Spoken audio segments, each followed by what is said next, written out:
everybody. We've done a lot of work over the last 3 months on the 3 branches of government. Now it's time to get you ready for the final test. Come on along.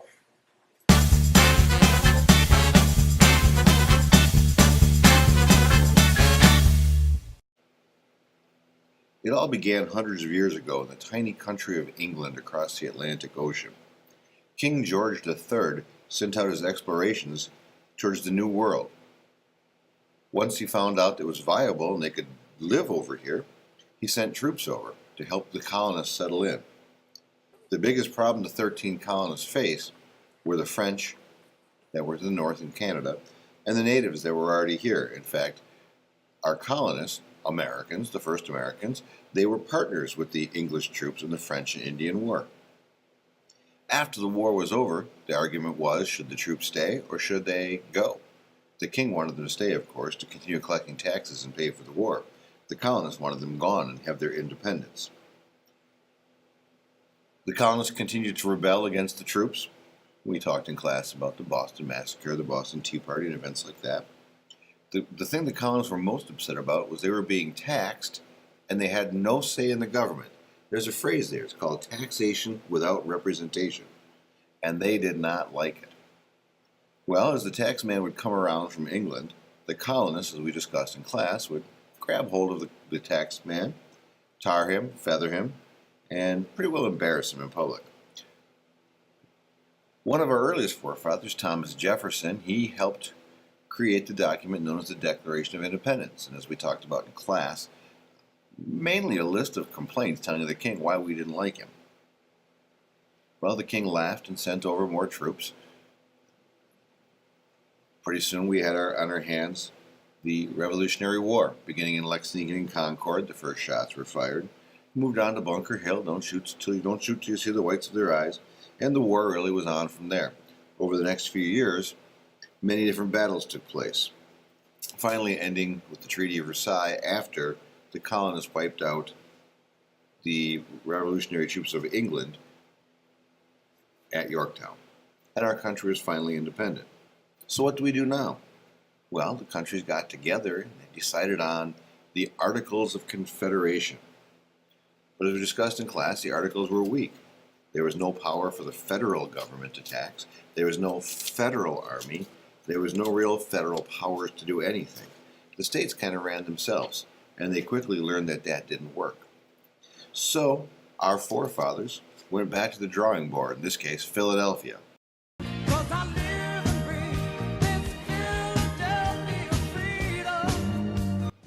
Home of Philly cheesesteaks, home of Rocky Balboa, but also home of the beginning of our Constitution and our government. As they discussed plans for how to do things, they had the Virginia plan, which said we should have a legislature that was based on representation, population. The people would be determined, the number of people living in an area would determine the number of representatives each state would have. The New Jersey plan favored the smaller states. Everyone should have equal say. Once they kind of discussed that, the southern states, which based on agriculture and slavery, they said, well, what are we going to do with all our farming land? And they came up with a 3/5 compromise, allowing slaves to count as 3/5 of a person. Once they ironed out all the details, boom, it was done. They had a constitution. Now they just needed to ratify it or pass it. The first state to ratify it was Delaware. 8 others would soon follow, and eventually all 13 colonies. We named George Washington as our president to preside over the country, and away we go. We now had a country. We the people. The first 3 words of our Constitution might be the most important ones we have. We the people stands for the idea of popular sovereignty, but the government that this document would create is by the people, for the people, of the people. The preamble itself contains the 6 ideals for which everything our government is supposed to do for the people. Well, after the preamble, the opening paragraph, we get to the 7 articles of the Constitution. The first 3 are what we looked at in class. They create our federal government. Article 1 created a legislative branch. The legislative branch's top job was to make laws. Our legislative branch calls Capitol Hill its home and is bicameral legislation. That means it's put into 2 houses. The first house, the lower house, is the House of Representatives, and it's based on population.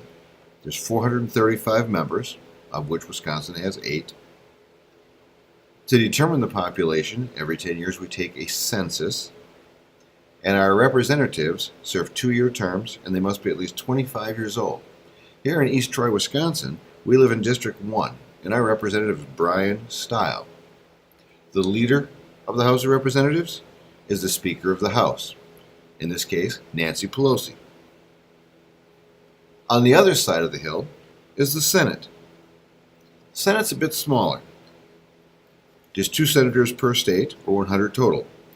They serve 6-year terms, and they must be 30 years old to get their job. In Wisconsin, our 2 senators are Tammy Baldwin from the Madison area and Ron Johnson from the Appleton area. The leader of the Senate is the Vice President, Mike Pence. Article 2 of the Constitution creates the executive branch. The executive branch is led by the President of the United States. Currently, that's Donald Trump. He is our 45th president. The Constitution lays out 3 guidelines that you must follow to become president. The first, you must be 35 years old. You must have lived in the United States for 14 consecutive years. And you must be a natural-born U.S. citizen, that is, born in America, or have one parent that is a U.S. citizen. The president plays several roles for our country. He is seen as the leader of our country, but as such, the 7 roles include the Chief of State, where he does things ceremoniously, Chief Executive, where he picks his cabinet or his closest advisors. Currently, there are 15 cabinet members. Chief Legislator. As Chief Legislator, as it sounds like, he signs bills into laws or he vetoes bills. He also acts as Chief Diplomat. As Chief Diplomat, he sends ambassadors or advisors all around the world to keep America's interests safe. Commander-in-Chief, he leads the armed forces. We seem to see this one the most in the news. He's also the chief guardian of the economy, continuously having plans to help America's economy get stronger. That's why he got involved with Foxconn here in Wisconsin just recently. And last but not least, he is also the chief of party. He campaigns for other members of his party. Currently, Donald Trump is a Republican. He goes around and wants other Republicans to be in office with him. Every 4 years, on the first Tuesday after the first Monday in November, we hold a presidential election. The debate in the last few years about our elections has been, should we continue using the Electoral College or should we go to the popular vote? The popular vote would be where everyone gets 1 vote and they all count. In the Electoral College, every state gets the same number of votes equal to their representatives in Congress. For example, Wisconsin has 8 representatives and 2 senators, so we have 10 Electoral College votes. The least number of votes a state could have is 3, 2 senators and 1 representative. California has the most at 55. All states but Maine and Nebraska are winner-take-all states, which means the candidate that wins the popular vote gets all the state's electoral votes. Maine and Nebraska, they go by district. In 1964, Washington, D.C. was given 3 electoral votes. That brought the total number to 538. In order to become president, you must win 270 of those votes. That's 1 more than half. In class, we discussed Democrats and Republicans, the 2 major political parties in our country. The Democrats, represented by a donkey, are more hands-on. They're considered the left or the liberals. They're more into social programs such as unemployment and health care and trying to make sure the government has a play in keeping everybody's needs being met. The Republicans are represented by the elephant. They're more hands-off. They're considered right-wing or conservatives. They're more into business and defense spending. Economic growth comes through tax cuts, and people should have a job and take care of themselves. Article 3 creates the judicial branch of our government, the final branch. 9 members make up the Supreme Court, which meets in Washington, D.C. at the Supreme Court building. These members are appointed by the president, approved by Congress, and they serve life terms. A quick peek at a few of the cases we discussed in class. Marbury versus Madison, that case determined that the court would decide if laws were constitutional or not. It also set up the system of checks and balances so that no power or one branch could get too strong. We also looked at Plessy versus Ferguson, at which case the court said that segregation was okay as long as facilities and utilities were separate but equal, but obviously they were not. We also talked about Brown versus the Board of Education, Topeka, Kansas, in which schools became integrated. Segregation was no longer allowed. Blacks and whites went to the same facilities. We also discussed quite at great length Tinker versus Des Moines, which settled the case of First Amendment rights in schools for students, what they could and couldn't do. Schools tend to be given the right usually to make decisions, but in some cases, kids do get their rights approved.